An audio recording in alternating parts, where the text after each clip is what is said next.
Penguin Random House Audio presents The Masterpiece by Fiona Davis. Read for you by Cassandra Campbell. Chapter 1. New York City, April 1928.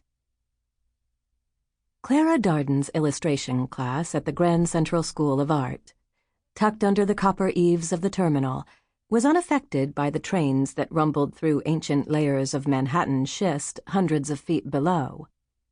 But somehow, a surprise visit from Mr. Loret, the school's director, had the disruptive power of a locomotive weighing in at thousands of tons. Even before Mr. Loret was a factor, Clara had been anxious about the annual faculty exhibition set to open at 6 o'clock that evening. Her first show in New York City, and everyone important in the art and editorial worlds would be there. She'd been working on her illustrations for months now, knowing this might be her only chance. She asked her class to begin work on an alternate cover design for Virginia Woolf's latest book, and the four ladies dove in eagerly, while Wilbur, the only male and something of a rake to boot, sighed loudly and rolled his eyes. Gertrude, the most studious of the five members, was so offended by Wilbur's lack of respect that she threatened to toss a jar of turpentine at him. They were still arguing vociferously when Mr. Loret waltzed in. Never mind that these were all adults, not children. Whenever Wilbur made a ruckus, it had the unfortunate effect of lowering the entire class's maturity level by a decade. More often than not, Clara was strong enough to restore order before things went too far. But Mr. Loret seemed possessed of a miraculous talent for sensing the rare occasions during which Clara lost control of the room, and he could usually be counted upon to choose such times to wander by and assess her skills as an educator. "Miss Darden, do you need additional supervision again?" Mr. Loret's bald pate shone as if it had been buffed by one of the shoeshine boys in the terminal's main concourse. The corners of his mouth curled down, even when he was pleased, while his eyebrows moved independently of each other, like two furry caterpillars trying to scurry away. Even though he was only in his early 30s, he exuded the snippety nature of a judgmental great-aunt. He'd been appointed director 3 years earlier, after one of the school's illustrious founders, John Singer Sargent, passed away. The school had increased in reputation and enrollment with each new term, and Mr. Loret had given himself full credit for its smashing success when he'd interviewed Clara. She'd been promoted from student monitor to interim teacher after Mr. Loret's chosen instructor dropped out at the last minute, putting her on uneven footing from the beginning. It hadn't helped that the class had shriveled to 5 from an initial January enrollment of 15. 10 of those early enrollees had walked out on the first day, miffed at having a woman in charge. Mr. Loret's dissatisfaction, and the likelihood that she'd not be asked back next term, mounted each week, which meant tonight's faculty show would probably be her last opportunity to get her illustrations in front of the city's top magazine editors. Since coming to New York the year before, Clara had dutifully dropped off samples of her work at the offices of Vogue and McCall's every few months, to no avail. The responses ranged from the soul-crushing, unoriginal no to the encouraging try again later.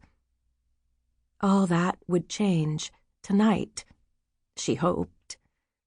By seeing her work in the hallowed setting of the Grand Central Art Galleries, alongside the well-known names of other faculty members, the editors would finally appreciate what she had to offer. Even better, as the only illustrator on the faculty, she was sure to stand out. Mr. Loret cleared his throat. "No, sir, we don't need any assistance.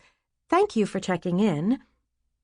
She maneuvered around to the front of the table where she'd been working in an attempt to block his view of her own sketches. No luck. He circled around and stood behind it, his nose twitching. What is this?" "Some figures I was working on, to demonstrate the use of compass points to achieve the correct proportions." "I thought you'd covered that already." "You can never go back to the basics enough." He offered a suspicious nod before winding his way through the tables, his eyes darting from drawing board to drawing board. Her students stood back, hoping for a kind word. "Why is it each student seems to be drawing something completely different from the others?" She nodded at the novel she'd left out on the still life table. "The assignment was to create a cover for a book. I encouraged them to use their imaginations."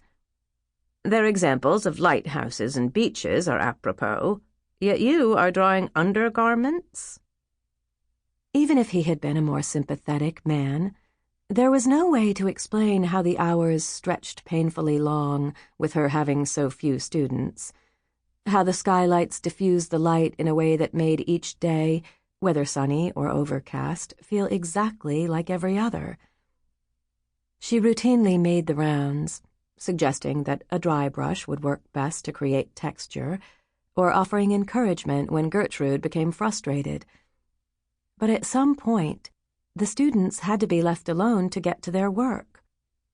Which was why today she'd pulled a chair up to a drawing table and sketched out the figures for her latest commission from Wanamaker department store.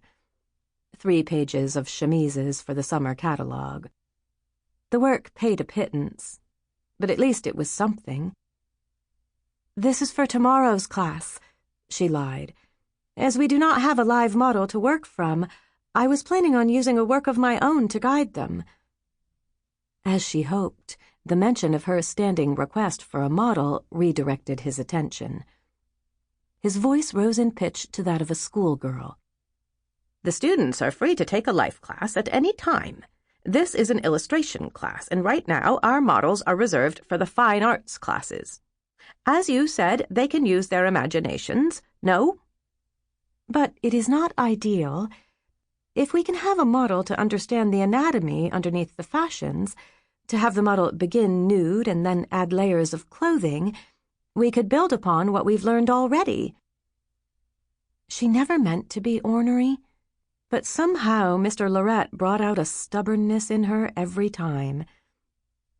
"As yours is a class of mixed genders taught by a woman, having a nude model would be most inappropriate. I'm sorry you find our school so deficient, Miss Darden." He clucked his tongue, which made her want to reach into his mouth and pull it out. "The other instructors, who have vastly more experience than you do, seem to manage just fine." The other instructors, all men, had their every whim met by Mr. Lorette. She'd seen it in action. The director encouraging them to stop by his office for a smoke, the group laughing at some private joke, the director's feet propped up on his desk in an attempt to convey casual masculinity. Clara didn't fit the mold, which made her vulnerable. "I'm sure we can manage, sir." He shuffled off, closing the door behind him. She directed the class to continue.